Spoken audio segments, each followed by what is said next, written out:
माशाल्लाह जी सुपर क्या ना था 5200 पूरा 5200 कर 5205 रुपये जी 5500 55 रुपये साइयां दे 1 2 माशाल्लाह सुपर क्या ना था 4300 सुपर क्या ना था जनाब रेट च 4400 ये तेली वाली ढेरी है 5 रुपए 50 रुपये 4450 55 रुपए 60 65 रुपए पूरा 4500 4549 रुपए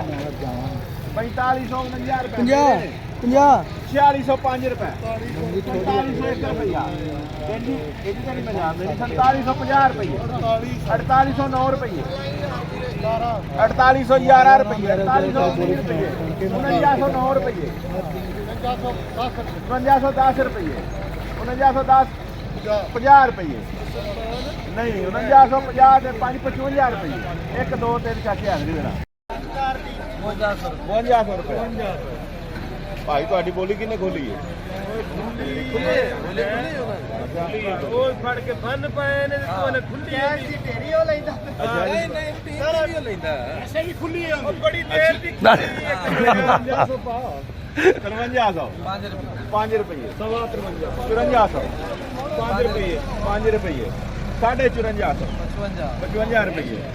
5500 5500 5500 कौन 5600 5600 मेरा है आगे बोल 5 रुपये 10 रुपये 15 रुपये 20 रुपये 25 रुपये 30 रुपये 35 रुपये 40 रुपये 5650 उत्ते 5 रुपये 1 2 3 लिखो बाबे सुपर क्या ना लिखो जनाब 5700 जी सुपर क्या ना